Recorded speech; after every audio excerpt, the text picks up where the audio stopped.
IVM।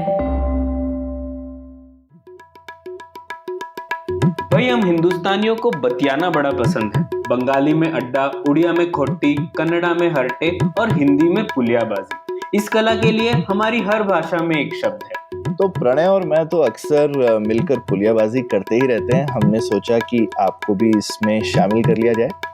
तो आइए प्रणय और सौरभ के साथ करते हैं पुलियाबाजी। हेलो सौरभ, कैसे हैं आप? बस प्रणय बढ़िया, तुम बताओ। सौरभ, मैंने एक बात आपको बताई नहीं है अपने पॉडकास्ट में पहले, लेकिन एक मलाल अगर मुझे रहे जिंदगी में तो वो है कि मैं अभी तक घुड़सवारी नहीं सीख पाया। मतलब घुड़सवारी तो मैंने भी नहीं सीखी, पर मेरे को इसका मलाल नहीं है। मतलब हड्डी अच्छा। पसली टूटने का बहुत डर रहता है। बचपन में नैनीताल में जाके हम घोड़े पे बैठा करते थे, तो हाँ। वो बस वो घोड़े देख करके उतना शौक खत्म हो गया मेरा। अच्छा। पर घोड़ा से एकदम आलिशान प्राणी नहीं लगता आपको? हाँ, मतलब और मेरे को लगता है कि आलीशान प्राणी है और उसको जरा रिस्पेक्ट देनी चाहिए। जो हर आलीशान चीज के ऊपर चढ़ने की क्या जरूरत है? हाँ, ठीक है। तो यही है एक्चुअली, इसीलिए मेरी दिलचस्पी तो है ही कि घोड़े के बारे में कुछ जाने वगैरह। तो इसीलिए मैंने एक किताब पढ़ी, अ टेल ऑफ द हॉर्स, यशस्विनी चंद्रा जी की। तो उस किताब में पूरी हिस्ट्री दी हुई है घोड़े की भारत में। तो ये तो मुझे बहुत दिलचस्प लगी, तो मैंने सोचा कि यशस्विनी को ही क्यों ना हम पॉडकास्ट पर इनवाइट करें और उनसे जाने कि घोड़े का इतिहास क्या रहा है भारत में। क्या लगता है आपको? बहुत बढ़िया टॉपिक है, और घोड़ा तो बहुत इम्पोर्टेंट है हमारी हिस्ट्री और कल्चर में भी। तो जबरदस्त टॉपिक। हाँ, वही। और एक्चुअली यशस्विनी है यहाँ पर तो, लेकिन मैं सिर्फ ये कहूंगा इनिशियली कि मतलब इंसान के बाद घोड़ा ही है जिसकी कहानी से आप भारत की कहानी काफी हद तक बयां कर सकते हैं। कैसे घोड़ा हमारे पौराणिक कथाओं में है, इतिहास में है, कला साहित्य में है, भाषा में भी है। घोड़े बेच के सोना, भाड़े का टट्टू, एक स्कूटर का नाम भी है। अच्छा। फिर हमारे चेतक। चेतक, हाँ बिल्कुल। फिर हमारे नाम भी है, जैसे अश्विन, क्रिकेटर है अश्विन, अश्व, बिल्कुल। उसमें भी आ गया। बॉलीवुड में भी है, कितनी बार घोड़े हम देखते हैं। तो घोड़ा हर जगह है, तो इसीलिए काफी कुछ जानने मिलेगा। तो यशस्विनी, बहुत बहुत स्वागत है आपका पुलियाबाजी में। और यशस्विनी ने पीएचडी की है एसओएस सोएस लंदन से, और उसके अलावा वो पढ़ाती हैं हिस्ट्री अशोका यूनिवर्सिटी, जेएनयू, काफी जगह पर। और ये उनकी पहली किताब है। तो यशस्विनी, स्वागत है आपका पुलियाबाजी में। शुक्रिया प्रणय, सौरभ, आपने मुझे आमंत्रित किया अपनी किताब के बारे में बात करने के लिए। बिल्कुल। तो सबसे पहले तो यशस्विनी यही जानना चाहेंगे कि आप तो एक्सपर्ट घुड़सवार है, तो आपकी घुड़सवारी में दिलचस्पी कैसे बढ़ी? कैसे आप इस तरफ चली गई? ये शुरू से ही मुझे घोड़ों का शौक है। मुझे घोड़ों से लगाव है। और मैं, जैसे आप बोल रहे थे, खुद घुड़सवारी करती हूँ। मेरी अपनी एक घोड़ी है। तो ये काफी नेचुरल प्रोग्रेशन था मेरे ख्याल से, ये किताब लिखना मेरे लिए। और 2016 में मुझे मौका मिला राष्ट्रपति अंगरक्षक के बारे में लिखने का, उस विषय पे काम करने का। एक वॉल्यूम मैंने को एडिट किया है। राष्ट्रपति अंगरक्षक तो आप जानते हैं, ये वो घुड़सवार हैं जो राष्ट्रपति की गाड़ी के दोनों तरफ दिखते हैं 26 जनवरी को। अच्छा। और तब ये अनुभव मेरा बहुत अच्छा रहा। और तब मैं सोचने लगी, ये जो इतिहास में, भारत के इतिहास में घोड़ों का बहुत महत्व था, पर इस पे काम बहुत कम किया गया है। इसलिए मुझे लगा कि ये शायद टॉपिक रिसर्च करने लायक है। और जब मैं ये राष्ट्रपति अंगरक्षक पे काम कर रही थी, तो मैंने कहीं रिकॉर्डों में पढ़ा था कि आजादी के समय ये बातचीत हुई थी, चर्चा हुई थी कि ये जो 1-2 रेजिमेंट्स हैं घोड़े वाले, इनका अब क्या करें? इनको मैकेनाइज करें।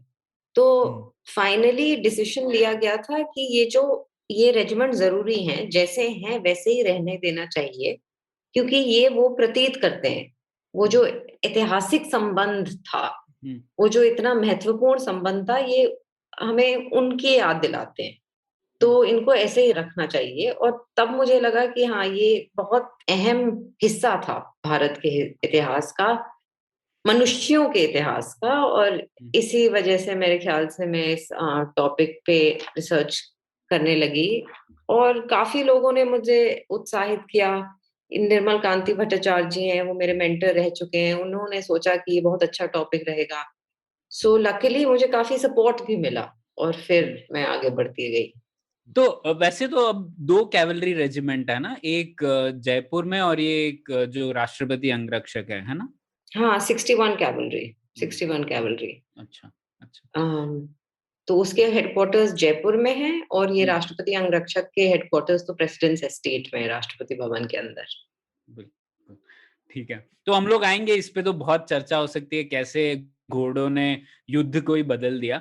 लेकिन उससे पहले तो यही जानना चाहेंगे कि एकदम पहले चले जाते हैं इतिहास में। वैसे आपने लिखा भी है कि घोड़ा वैसे तो भारत का प्राणी नहीं लगता है, और तो क्या ये कहना ठीक होगा कि घोड़ा आर्य लोग अपने साथ लेकर आए, या फिर घोड़ा जैसे जो सिंधु घाटी सभ्यता है उसमें तो घोड़ों का कोई डिस्क्रिप्शन नहीं है ना?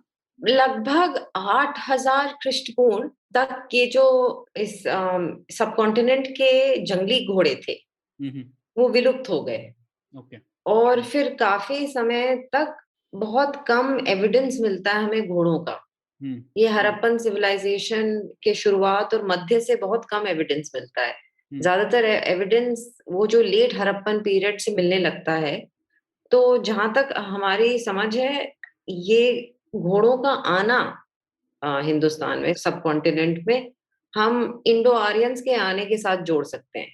हुँ, और ये तो हम अच्छी तरह से जानते हैं कि घोड़ों और ये जो रथ, वो इंडो आर्यंस एक किस्म का रथ इस्तेमाल करते थे हुँ, जो घोड़े खींचते थे। उनके कल्चर में उसकी बहुत इंपॉर्टेंस थी। हुँ, ये तो हम काफी कॉन्फिडेंटली बोल सकते हैं कि घोड़े बहुत महत्वपूर्ण थे इंडो आर्यन कल्चर में। आजकल में सनौली जो उत्तर प्रदेश में है, हुँ, वहाँ खुदाई हुई है और कुछ रथों के हिस्से, पहिए वगैरह पाए गए हैं। ऐसा हो सकता है कि इसके बाद और कोई बात निकल के आए, पर अभी तो हम यही मानते हैं कि बहुत लिमिटेड एविडेंस है हड़प्पन सिविलाइजेशन से घोड़ों के बारे में। हुँ। एक आध सील मिली है ना जिसमें बैल और घोड़े दोनों की मौजूदगी है। घोड़े नहीं हैं, घोड़े अच्छा, नहीं हैं। सिर्फ बैल हैं। अच्छा, हाँ, बैल ओके। हैं और भी अन्य प्राणी हैं, पर घोड़े नहीं हैं। घोड़े नहीं है। अच्छा, हुँ, अच्छा। हुँ, तो हुँ, और सनौली हो सकता है कि अगर लेट हड़प्पन पीरियड की है खुदाई, तो वो मैच करती है क्योंकि कल्चर तो फ्लो हो रहा होगा ना इधर से उधर। हाँ, मतलब ये इंडो आर्यंस के आने से पहले भी काफ़ी इंटरमिंगलिंग हुआ था सब कॉन्टिनेंट के लोगों के बीच और फिर आपके जो अब आप हम सेंट्रल एशिया, ईरान वगैरह कहते हैं, हुँ, है हुँ, ना? हुँ, तो इससे भी जोड़ सकते हैं इसको। हुँ, तो अभी तो हुँ, ये खुदाई आजकल में हुई है। अभी थोड़ा इसको लेकर चर्चा होगा, स्कॉलरशिप निकलेगी, तभी हमें पूरी क्लैरिटी मिलेगी। हुँ, हुँ, हुँ। वैसे और इन जनरल काफ़ी लोग जो हैं ये घोड़े को भी एक ऐसा, क्योंकि कई बार ये भी एक चर्चा चलती रहती है कि भई इंडो आर्यन और हड़प्पन क्या शायद एक ही लोग थे, नहीं थे। और हमने एक बार पहले चर्चा भी की हुई है, डेविड राइक की बुक थी जो हू वी हुँ, आर। तो बहुत एंशिएंट डीएनए एविडेंस तो अभी काफ़ी क्लियर है कि किस तरह से मूवमेंट हुआ, अब उसका हुँ, साइंटिफिक एविडेंस है, हमें अब सोचने की ज़रूरत नहीं है। तो हुँ। पता है हमको कि माइग्रेशन के पार्ट्स क्या वगैरह थे। लेकिन उसमें भी वो डीएनए एविडेंस से पहले घोड़ा एक बहुत इम्पोर्टेंट एविडेंस हुआ करता था कि मार्कर था, हाँ, बिल्कुल, आप ठीक बोल रहे हैं। मार्कर था, क्योंकि घोड़ा इतना इम्पोर्टेंट है और घोड़ा कहाँ-कहाँ से आया, इससे हम ये इन्फरेंस लगाते थे कि कैसे लोगों का मूवमेंट हुआ होगा। तो अब जो जो लोग घोड़ों को एज़ एविडेंस यूज़ कर रहे थे, वो थोड़ी ठंडी साँस लेते हैं कि जो हम लोग पहले एक तरीके का अनुमान लगा रहे थे, उसका हमको कॉन्क्रीट एविडेंस मिल चुका है।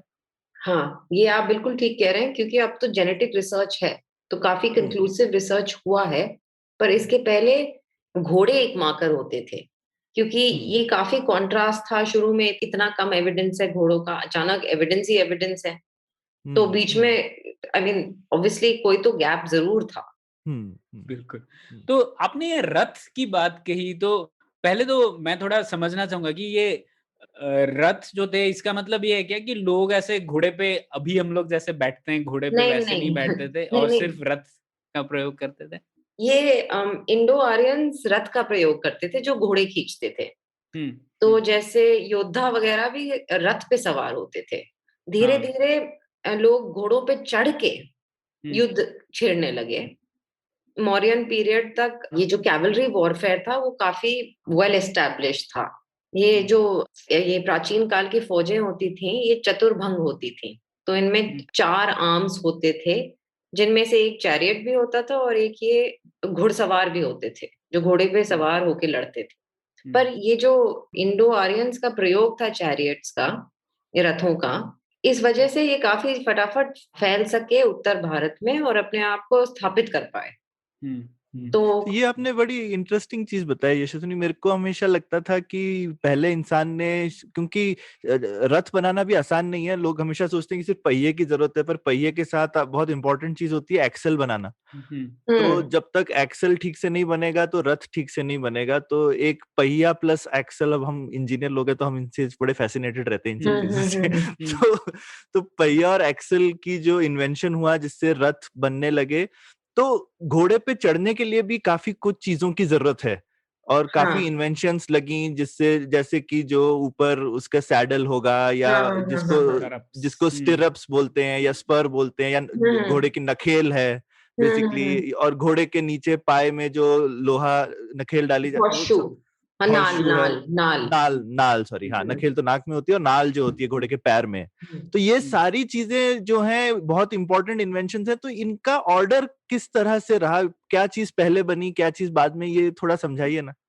ये सैडल तो मेरे ख्याल से शुरू से ही था।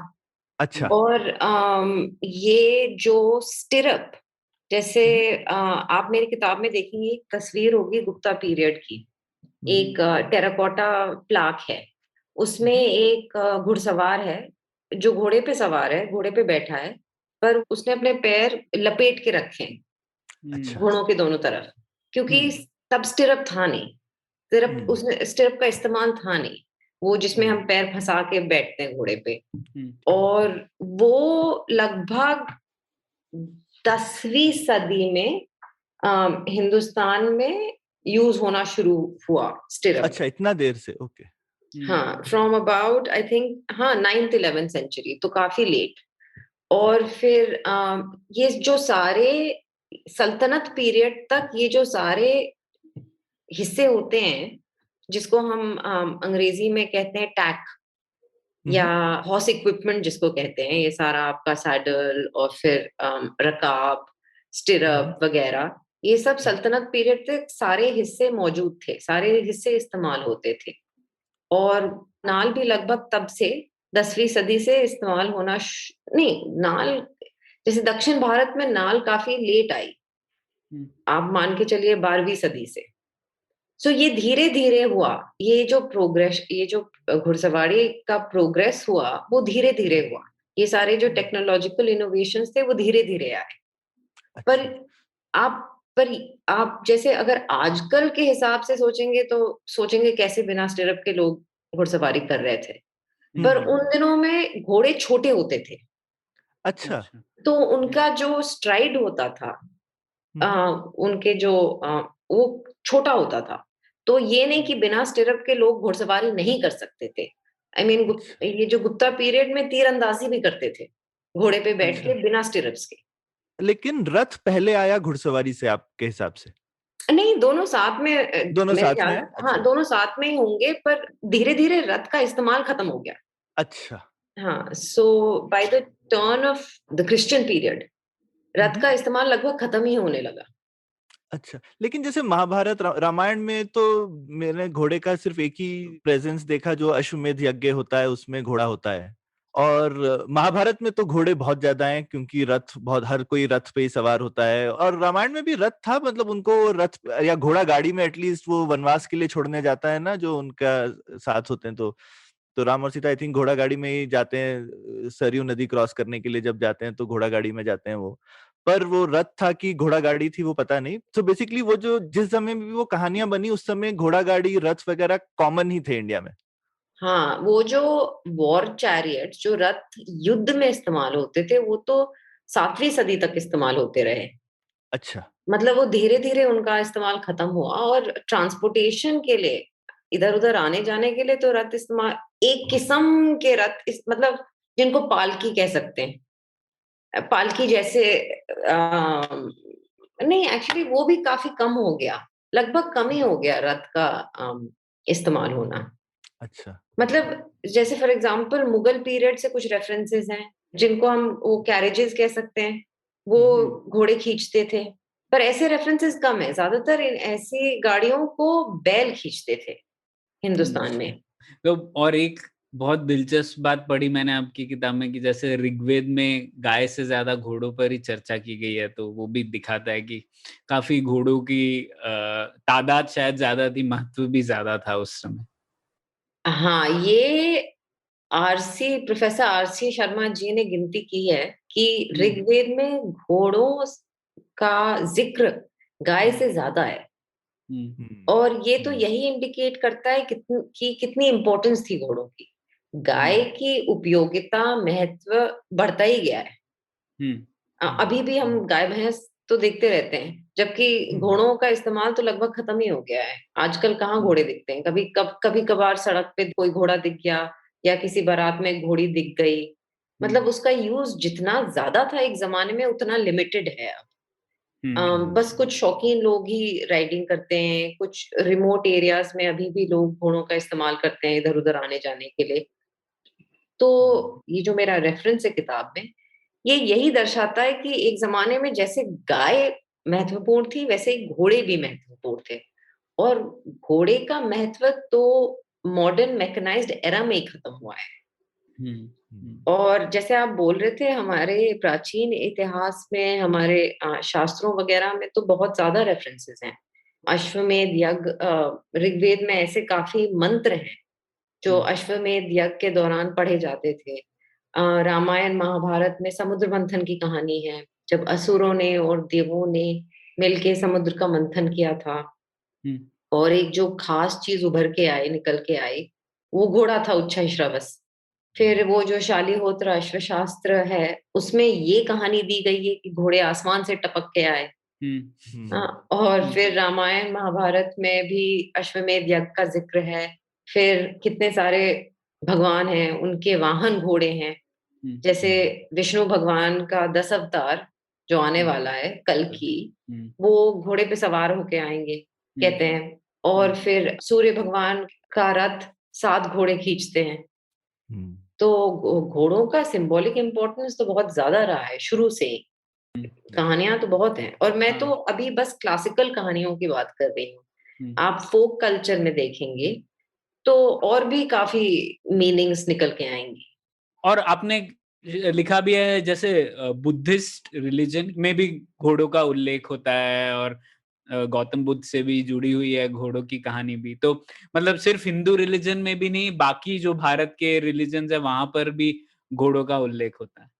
हाँ, तो ये जो जब गौतम बुद्ध एक राजकुमार थे, सिद्धार्थ, तो जब उनने अपनी दुनियादारी त्यागी, उनने अपना महल छोड़ा, तो वो अपने घोड़े पे सवार होके ही छोड़े। और घोड़े का नाम हमें पता है, कंठक। और वैसे ही इस्लामिक लोर में भी काफी कहानियां हैं। बुराक घोड़ा तो नहीं था, घोड़ा के समान था वो, प्रॉफेट मोहम्मद का वाहन था। और उससे जुड़ी हुई काफी कहानियां हैं। फिर जैसे करबला में, शिया मुसलमान मानते हैं करबला में हुसैन का घोड़ा था जुलजना। आजकल भी जब वो प्रोसेशन निकलता है, उसमें एक सफेद घोड़ा आगे आगे निकलता है। फिर ऐसी काफी फोक स्टोरीज हैं जिनमें घोड़े घोड़े का रोल है, मिर्जा साहिबान। तो कहानियां तो बहुत ज्यादा हैं। और जैसे आप युद्ध की बात कर रहे थे, युद्ध व्यापार व्यापार को लेकर बहुत सारे रेफरेंसेस हैं। पर अगर हम सिर्फ घोड़े का महत्व उसी नजरिए से देखें, तो उसमें एक लिमिटेशन है, क्योंकि हम काफी फिर यूटिलिटेरियन या किसी बहुत ठंडे पॉइंट ऑफ व्यू से देख रहे हैं। पर ये एक बहुत गहरा रिश्ता था, और काफी लगाव था मनुष्य और घोड़ों के बीच में। और ये सारी कहानियां वही दर्शाती है। एक जगह है जहां अभी तक जिंदा है, मतलब एटलीस्ट उत्तर भारत में घोड़ी चढ़नी होती है दूल्हे को। हाँ, नहीं, और इसको लेकर भी मैंने काफी चर्चा की है, क्योंकि आजकल भी उत्तर भारत में कई छोटी जातियों के लोगों को घोड़ों पे चढ़ने से मना किया जाता है, हाँ रोका हाँ जाता है। हाँ, बिल्कुल तो बिल्कुल। वो घोड़ ये जो ये एक एलिटिज्म है जो घोड़े के साथ जोड़ा गया है कि घोड़ा एक राजकीय जानवर है। और इस पे छोटे लोग सवार होके ये जो बहुत प्रेस्टिजियस रिचुअल्स हैं, अपने वेडिंग प्रोसेशन में अपनी बारात में राइड घोड़े पे चढ़ के जाना, ये कुछ लोग नहीं कर सकते। तो ये भी रिफ्लेक्शन है घोड़े का क्या रोल रहा है, क्या अंडरस्टैंडिंग रही है भारत के इतिहास में।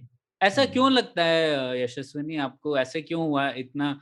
घोड़े से एलिटिज्म कैसे जुड़ गया जब इतना कॉमन था, हर जगह घोड़ा था, हर स्टोरी में घोड़ा है, तो क्यों एलिटिस्ट हो गया ये फिर?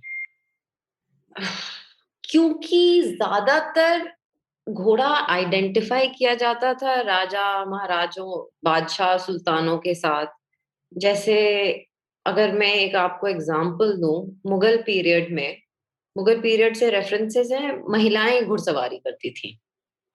पर जो ऊंचे वर्ग की महिलाएं थी वो घोड़े पे चढ़ के जाती थी, छोटे वर्ग की महिलाएं बैल पे चढ़ के जाती थी।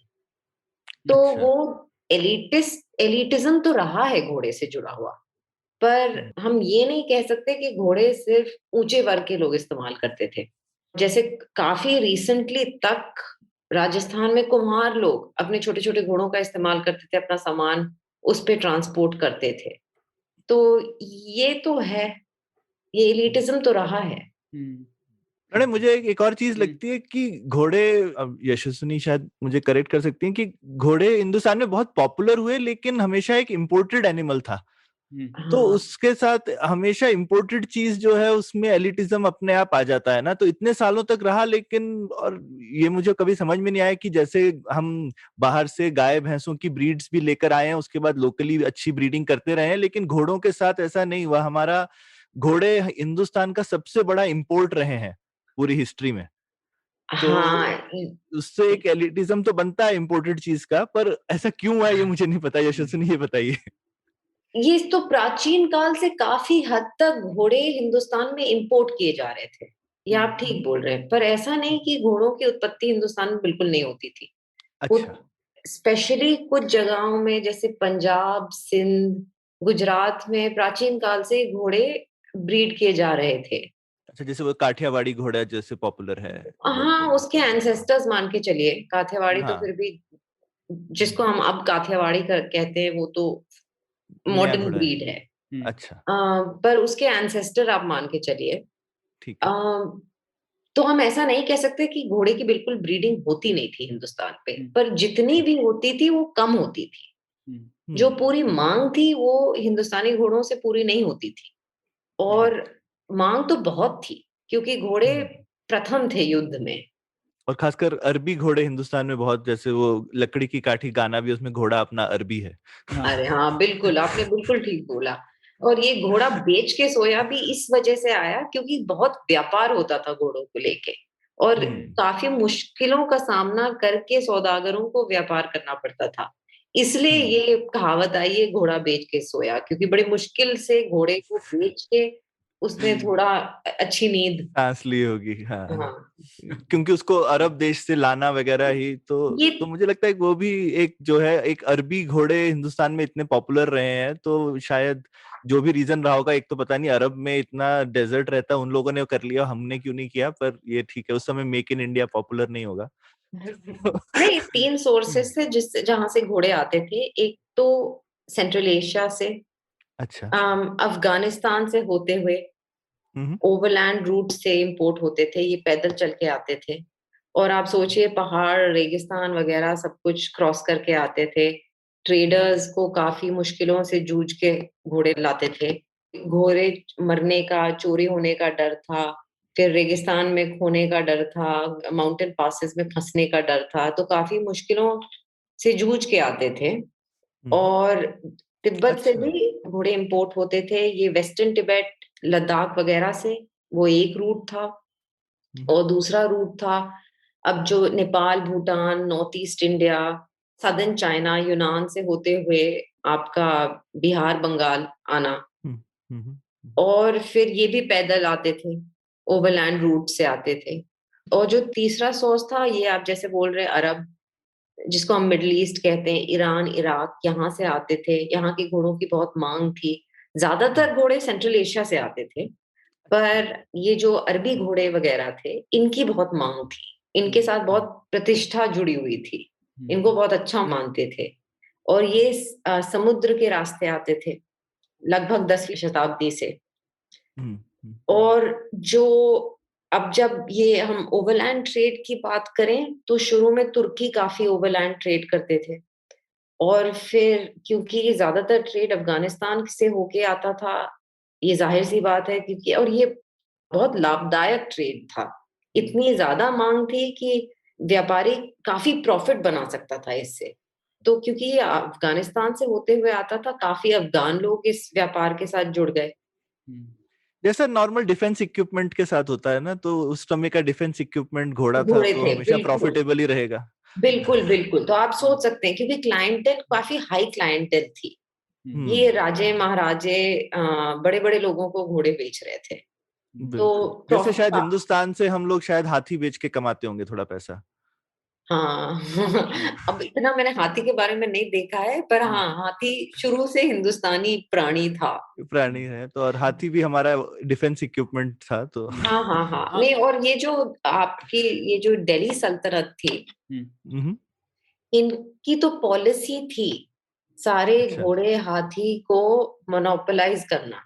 और इनकी यही कोशिश होती थी कि इनके जो दुश्मन है, इनको घोड़े हाथी ना मिले, ना मिले। और इस वजह से इनकी फौज सबसे ज्यादा दमदार हुई। वाह, तो मतलब ये कहना ठीक है, अफगानिस्तान से जनरली हम लोग काबुली वाला और ड्राई फ्रूट्स ये सब जोड़ते हैं, लेकिन एक ये मिसिंग एलिमेंट ये था कि काफी लोग अफगानिस्तान से घोड़े बेचने के लिए भी आते थे। तो ये हाँ मैंने हाँ, नई चीज जानी आपकी किताब नहीं, से। ये जैसे अभी भी कोई स्टूडेंट अमेरिका पढ़ने जाते हैं, वहां बस जाते हैं, ये इतने इतने सारे लोग आते थे अफगानिस्तान से, ये और ये माध्यम था। ये जो घोड़े में व्यापार था, ये माध्यम था, तो काफी बस जाते थे और काफी प्रभावशाली भी हो जाते थे हिंदुस्तान में बसने के बाद। जैसे अगर आप ये हमारी लोधी डिनेस्टी या फिर सूर डिनेस्टी, शेरशाह सूरी के दादा सौदागर थे, घोड़ों के सौदागर थे।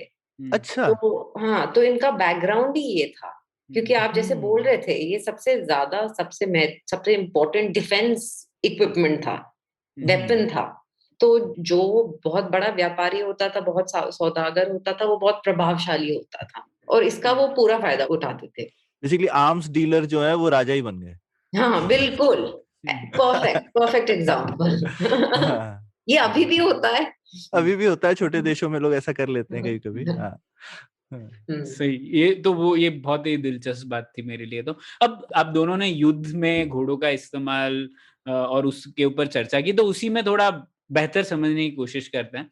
तो यशस्विनी, शुरुआत से मतलब घोड़ों के प्रयोग से युद्ध में क्या-क्या फायदे होते हैं, और ऐसे जैसे ये घुड़सवार तीरंदाजी है, इसने कैसे पासा पलट दिया, क्यों इतना महत्वपूर्ण था? और फिर आखिर में जब हाथी का युद्ध भूमि में प्रयोग होने लग गया, तो तब से क्या घोड़ों का महत्व घट गया? इन सब बातों पे थोड़ी चर्चा हो जाए। तो हाँ, घोड़ों के आने से घुड़सवारी काफी पासा पलट सकता था और पलटा था। जैसे इंडो आर्यंस की बात कर रहे थे, ये अपने रथों का इनने इस्तेमाल किया, और और अपने आप को एस्टैब्लिश कर पाए नॉर्थ इंडिया में। फिर तुर्की जो थे, जो सेंट्रल एशिया से आए थे, वो उनके घुड़सवार तीरंदाजी करते थे, और इसने उनको काफी मिलिट्री एडवांटेज दिया, और इनके बलबूते पे ये अपनी हुकूमत जमा पाए। तो उससे पहले घोड़े पे जो लोग होते थे वो भाला लेके या तलवार से लड़ाई हाँ करते हाँ, थे। बिल्कुल बिल्कुल। गुप्ता पीरियड में, जैसे मैं आपको बोल रही थी, लगभग 2 शताब्दी के लिए माउंटेड आर्चरी हुई थी, पर किसी वजह से वो रही नहीं, वो खत्म हो गई थी।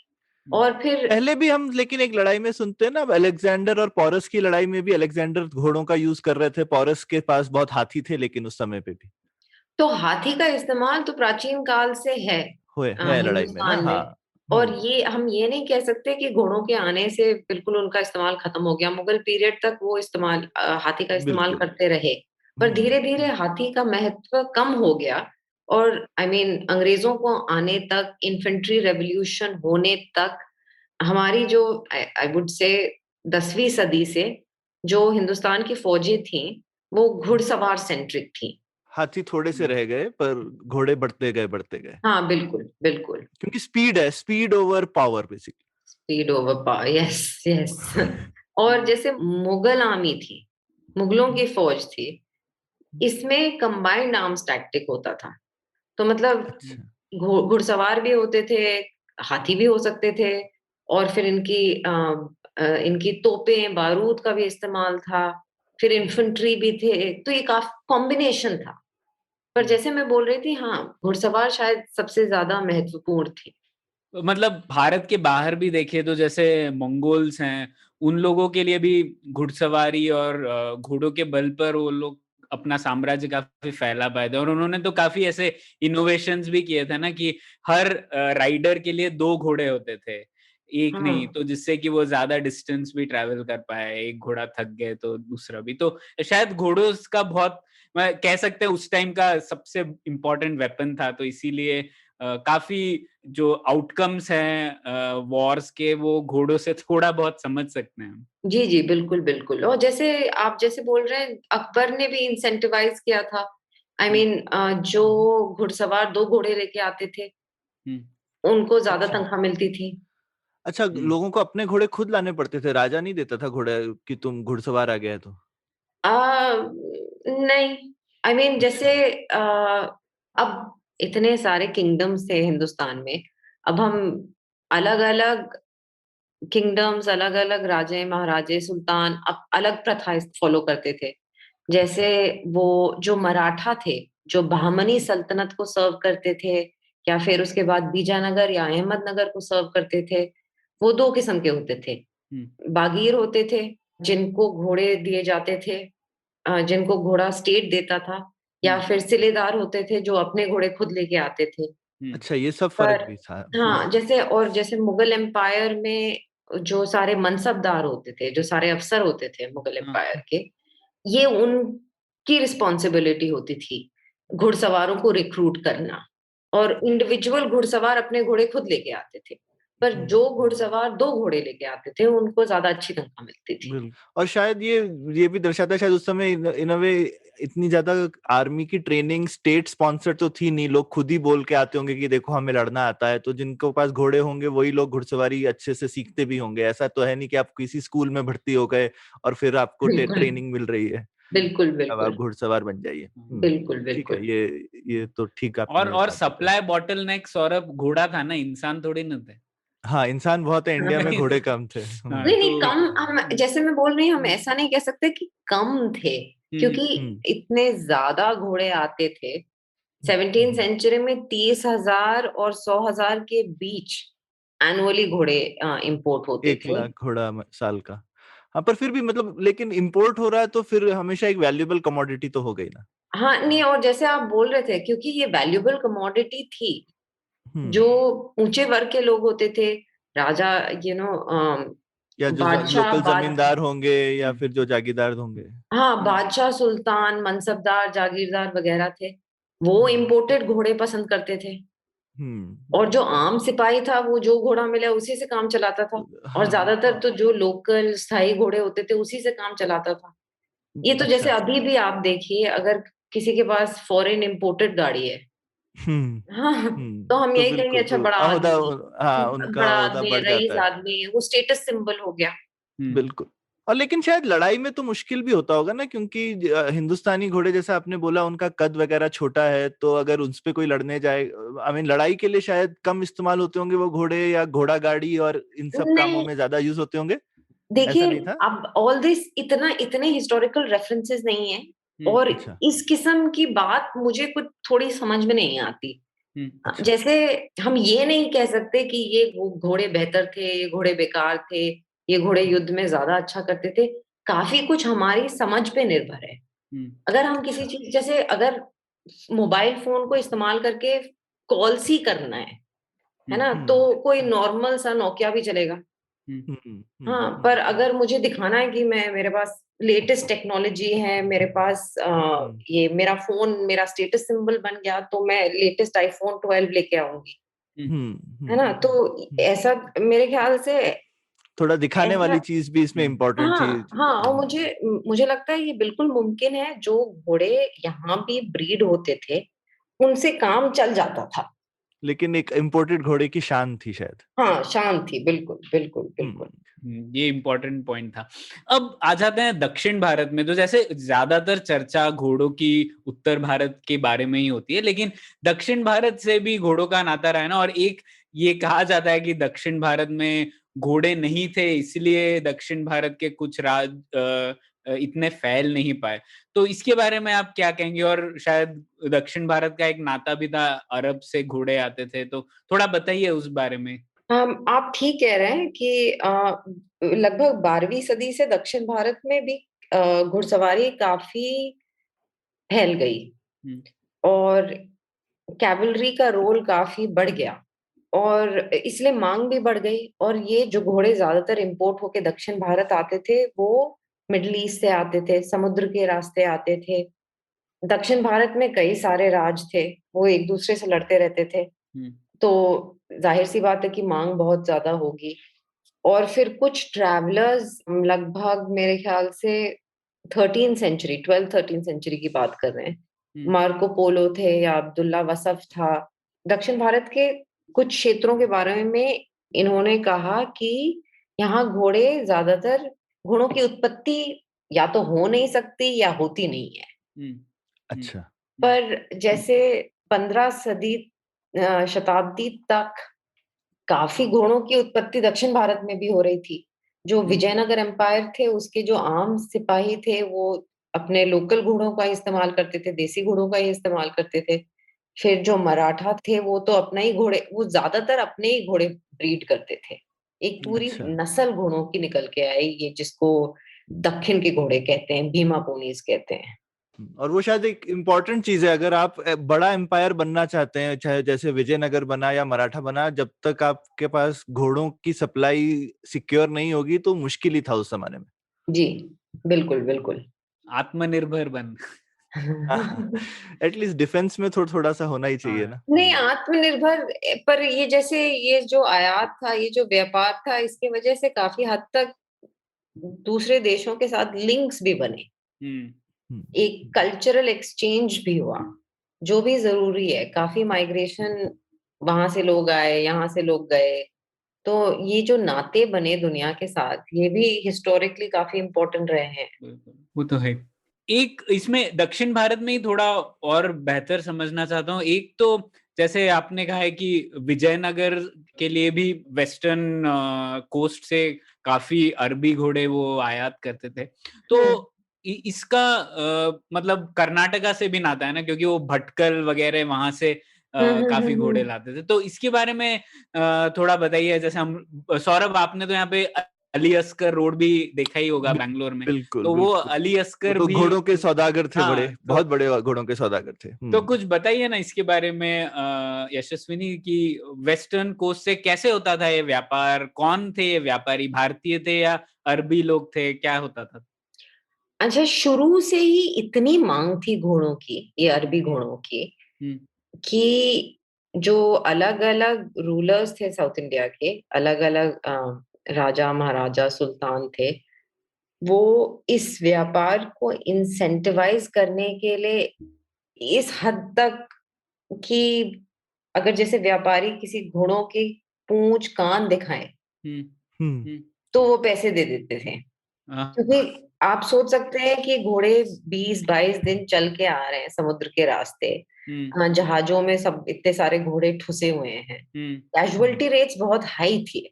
हम्म, और ये जो व्यापार था, ये ज्यादातर अरबी ईरानी के हाथ में था।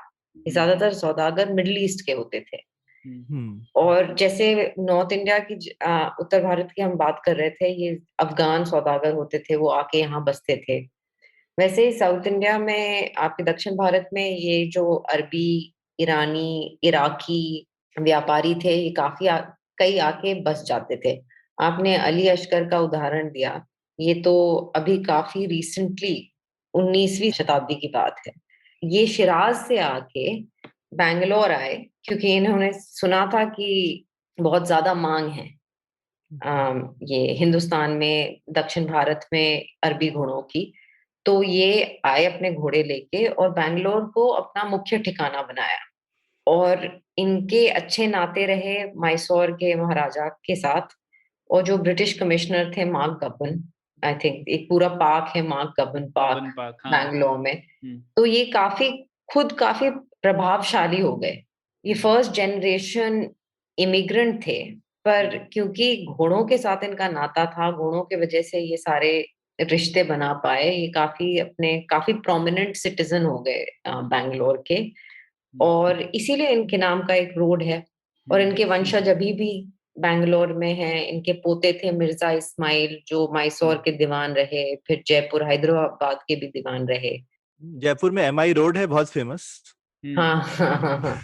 जैसे आप बोल रहे थे घोड़े वेपन थे, घोड़े कैपिटल भी थे। तो काफी अपॉर्चुनिटीज मिलती थी इसको, घोड़ों को लेके। नहीं, और जैसे एक चीज मैं भूल गई, मतलब लगभग एक शताब्दी के लिए पोर्चुगीज जो ने काफी हद तक घोड़ों का व्यापार पे कंट्रोल करने की कोशिश की, क्योंकि ये इतना प्रॉफिटेबल था। तो जो पोर्चुगीज आए, जिनने अपना इंडियन ओशन एम्पायर एस्टैब्लिश किया, उनने सोचा कि हमें इसको कंट्रोल करना चाहिए। कंट्रोल करना चाहिए। तो मतलब भटकल वगैरह से जो घोड़ों का व्यापार होता था वो गोवा से करने लगे, है ना? बिल्कुल। पहले जो व्यापार था वो काफी हद तक चौल, धबोल, भटकल, होनावर के साथ होता था। पर ये क्योंकि पोर्चुगीज स्ट्रॉन्ग होल्ड, पोर्चुगीज जो कैपिटल था इंडिया में, ये गोवा था। इनने पूरी कोशिश की कि सारा हॉर्स ट्रेड, ये जो सारा व्यापार है, गोवा से होके जाए। कि सारा जो प्रॉफिट हो ये ज्यादा से ज्यादा इनके हाथ में।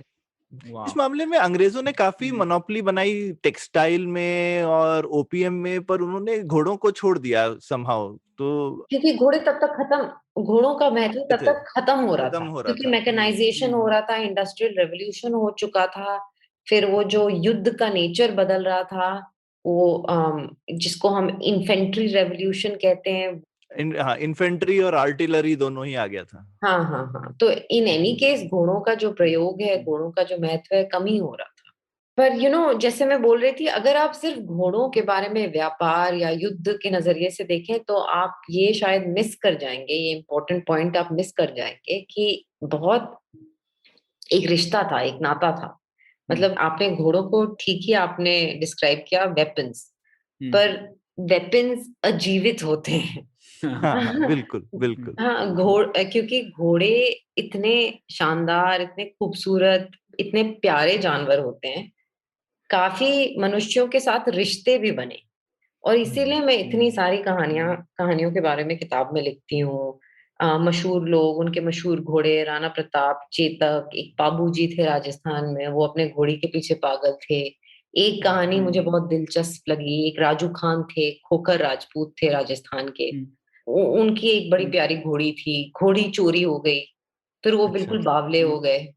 हाँ, घोड़ी के गम में वो रेगिस्तान में भटकने लगे। तो ये कहानियां, और फिर सारे मुगल बादशाह अपने पसंदीदा घोड़े पे अपने चित्र बनवाते थे। और उनके जो बहुत खास घोड़े होते थे, जैसे जो दारा शिकोह थे, शाहजहां के बेटे, उन्होंने उनका जो फेवरेट घोड़ा था, दिल पसंद, घोड़े का नाम ही देखिए, दिल पसंद, उसकी एक पोर्ट्रेट बनवाई। और घोड़ों के कितने अच्छे अच्छे नाम भी मिलते हैं हिस्टोरिकल सोर्सेज से। दिल पसंद नाम है, किसी घोड़े का नाम हमदम है, महबूब है, बादलिया है। तो इवन चेतक भी कितना बढ़िया नाम है, एकदम चेतक भी कितना बढ़िया नाम है। स्पीड वाला। और चेतक तो मेरे ख्याल से हिंदुस्तान का सबसे मशहूर घोड़ा है। बिल्कुल बिल्कुल। सही बात बताई अपने, एक अलग मतलब रिश्ता भी था इंसान और घोड़े का। और इसमें आपने राजस्थान का जिक्र किया, और किताब में तो एक पूरा सेक्शन है राजस्थान के ऊपर। अभी तो डिस्कस नहीं कर पाएंगे, लेकिन एक मुझे बहुत इंटरेस्टिंग लगा, जो पुष्कर मेला है, जिसे हम लोग अब काफी जानते हैं कैमल ट्रेड के लिए, वहां भी पहले हॉर्स ट्रेडिंग होता था, है ना? हाँ हाँ, और जैसे किताब में, ये किताब सिर्फ राजे महाराजे सुल्तानों बादशाहों के बारे में ही नहीं है, घोड़ों को लेकर काफी कुछ होता था। आई मीन घोड़ों की देखभाल भी होती थी, साइसी काफी होती थी, काफी साइज होते थे, घास काटने वाले होते थे, जो लोग घोड़ों को ब्रीड करते थे, तो उनके बारे में भी किताब में लिखा है। और हम पुष्कर के बारे में सोचते हैं तो हम बस ऊंटों के बारे में सोचते हैं, पर एक जमाने में मेरे ख्याल से 19 सेंचुरी तक पुष्कर में काफी ये ट्रेड होता था घोड़ों का, और अलग अलग देशों से, हिंदुस्तान के अलग अलग क्षेत्रों से व्यापारी आते थे अपने घोड़े बेचने, और लोग आते थे अलग अलग जगहों से खरीदने। लेकिन घोड़े का ये जो एक धार्मिक महत्व था जो कि इतना ज्यादा ऋग्वेद के टाइम में था, ये हमारी चर्चा में भी कमी आया, क्योंकि बाद में एक तरीका का, जैसे आपने बोला, ठीक है, एक एक लोगों का उसके साथ में यूटिलिटेरियन या वॉर के लिए ज्यादा यूजेज होने लगा, लेकिन वो जो एक, क्या वो जो धार्मिक एसोसिएशन था वो भी, अब अश्वमेध यज्ञ कोई लोकल घर में तो करता नहीं, जैसे राजाओं के लिए स्पेशल यज्ञ था, तो जो एक जो धार्मिक इंपॉर्टेंस था वो आम आदमी के लिए नहीं था क्या यशस्विनी? ये सिर्फ राजे महाराज क्योंकि उनके लिए इंपॉर्टेंट जानवर था इसीलिए वो लोगों के लिए धार्मिक इंपॉर्टेंस ज्यादा था, ऐसा था क्या? ये आपने अच्छा प्रश्न पूछा, पर हाँ, अश्वमेध याग हर कोई तो कर नहीं सकता था, राजा भी सबसे बड़े से बड़े राजा महाराजा ही कर पाते थे। बिल्कुल। अम, तो वो एलिटिस्ट कॉनोटेशन तो जैसे मैं बोल रही थी रहा है। शुरू से ही है। हाँ, पर अब राजे महाराजे तो घोड़ों की साइसी करने वाले हैं नहीं, है ना? बिल्कुल बिल्कुल। तो उसके लिए अलग अलग छोटे वर्गों के लोग उस काम से जुड़ गए, हम्म वो साइसी में स्पेशलाइज करने लगे।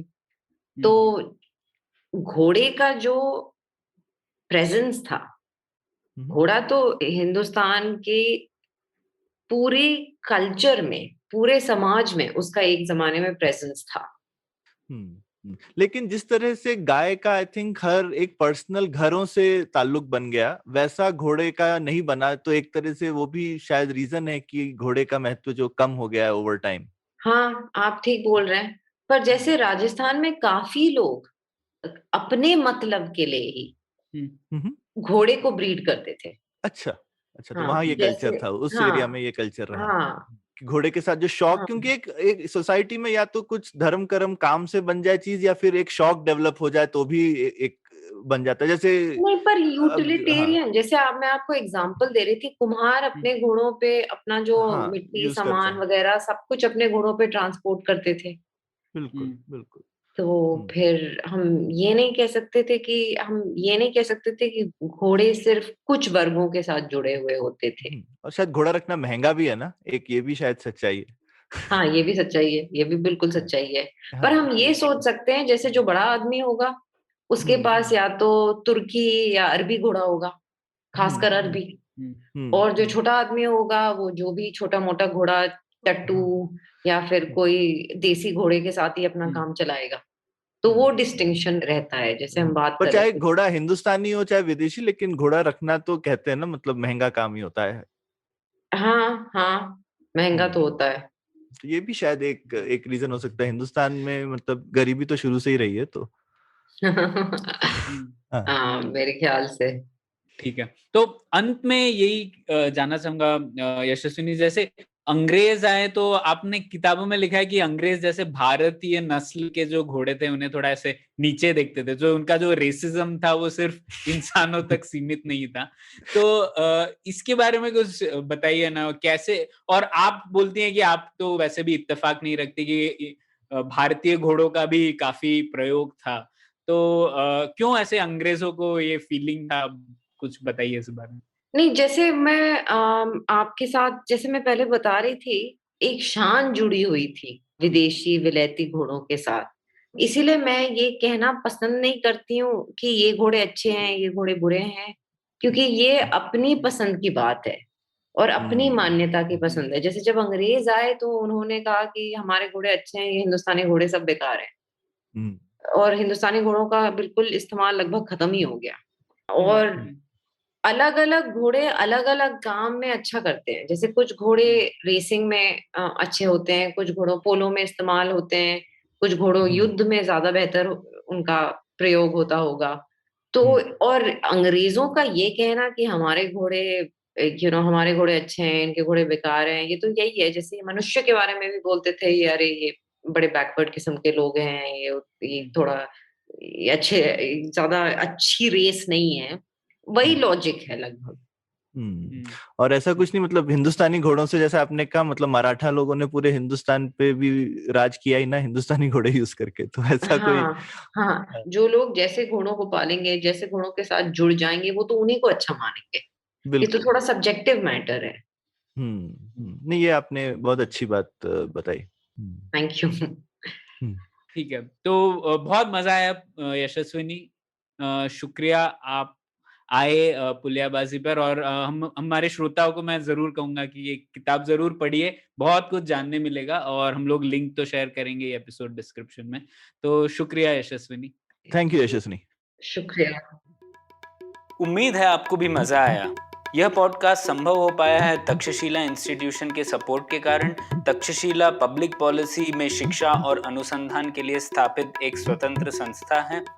आप दुनिया के किसी भी कोने में हो, आपकी उम्र कुछ भी हो, अगर आप पब्लिक पॉलिसी, विदेश नीति या टेक्नोलॉजी गवर्नेंस में रुचि रखते हैं तो तक्षशिला की वेबसाइट takshashila.org.in पर उनके कोर्सेज को जरूर चेक कीजिए। और अगर आप पुलियाबाजी में शामिल होना चाहते हैं तो हमसे कनेक्ट कीजिए puliyabazi@gmail.com पर या फिर @puliyabazi ट्विटर पर। शुक्रिया। I hope you enjoyed that show. If you aren't following us on social media, please do. We're IVM Podcasts on Twitter, Facebook, and Instagram. I'd like to thank our sponsors on the network this week, Siet Tires and the Whole Truth Foods. We really appreciate the support. So this week, tune into This Round is on Me with Gauri Devidayal. She invited Sonal Holland, India's only master of wine, and they discussed the goodness and business of wine, the pros and cons of being women in the hospitality business, and motherhood. On The Traveling Professor, Siddharth Deshmukh looks at evolution of search and wonders how voice search might change things yet again.